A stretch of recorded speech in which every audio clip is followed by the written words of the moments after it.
Next question coming from our live audience, and thank you, Jared, for this question.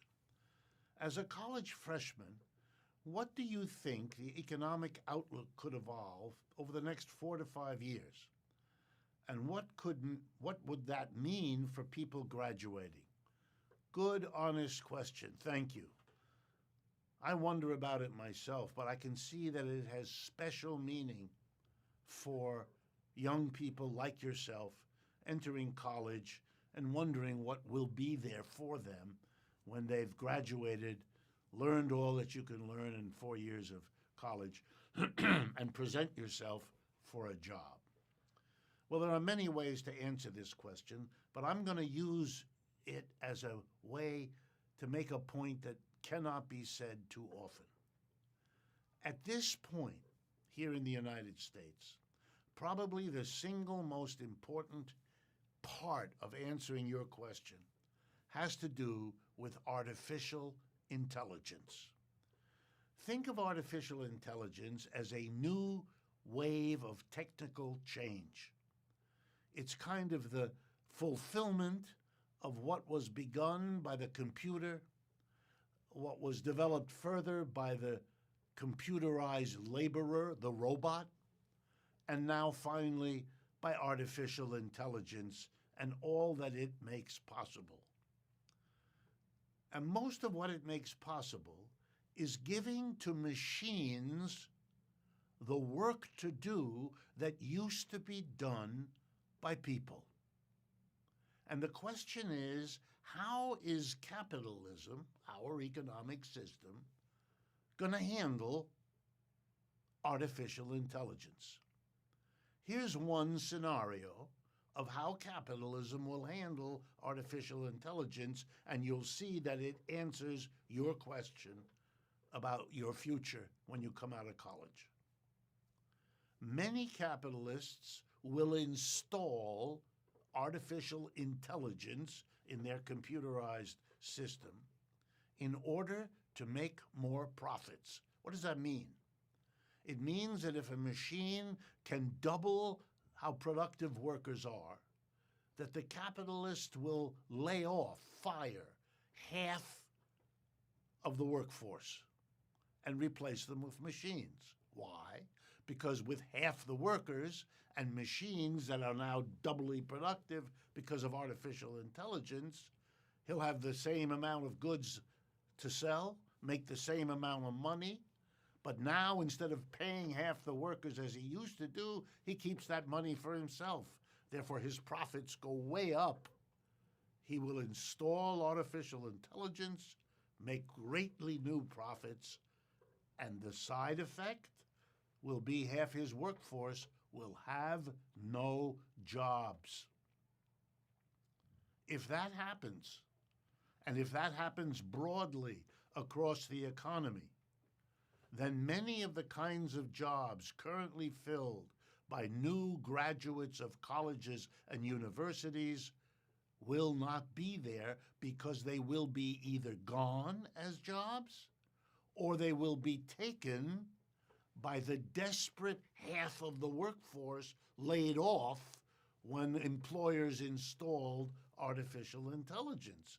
And you, as a young person, will either have no job or face really stiff competition from older, more experienced workers, and that will require you to do without a job or have to accept lower pay, etc., etc.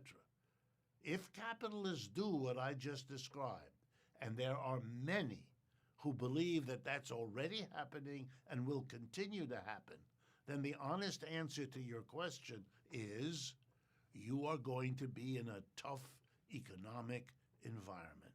Difficult. Possibly very difficult. Is there an option? Is there an alternative? Yes.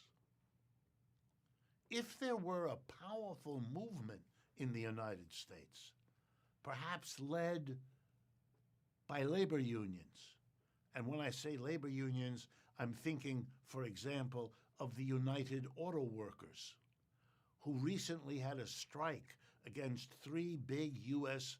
auto companies, Ford, General Motors, and a U.S. European conglomerate that took over Chrysler Corporation, now called Stellantis. The union won extraordinary gains in wages, gains in working conditions, a really stunning result. Well, let's suppose for a minute that unions became strong over the next 3 to 4 years, that they did in the next 3 to 4 years gain the kind of strength that they did in 3 to 4 years in the middle of the 1930s, when they became very powerful. They might say to employers, you can install a machine that makes workers twice as productive. We'll even help you do it. But what you cannot do is fire half the workers. Here's what you can do. Cut the working day in half. Keep the same number of workers, but they work 4 hours a day, not 8. But in those 4 hours, they can produce just as much as they used to take 8 hours to produce, because that's what the new artificial intelligence makes possible. In that way, you pay them the same as before. They produce as much as before. You can sell it and earn the same profit you did before.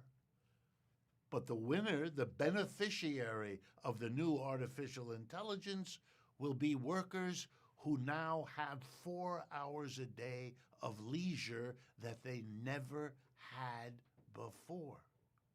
Not only is that a way of using artificial intelligence to transform the lives of the working class, the vast majority of the people, but it means that there won't be a shortage of jobs. It means nobody is been laid off to compete with young folks like Jared coming out of college.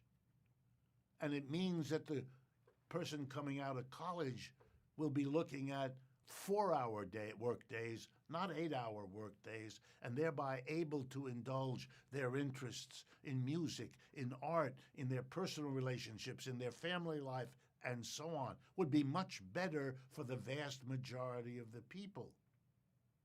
So yeah, there are good options and bad ones in your future. And you know what will determine it?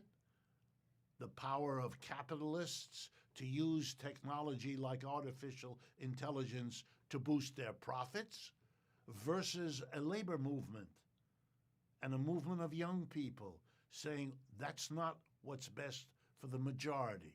Might be best for the profiteers, but employers are 3% of our population, and the rest of us are not benefited by doing something that's good for profits if it produces the kind of labor market that Jared is worried about, and rightly so.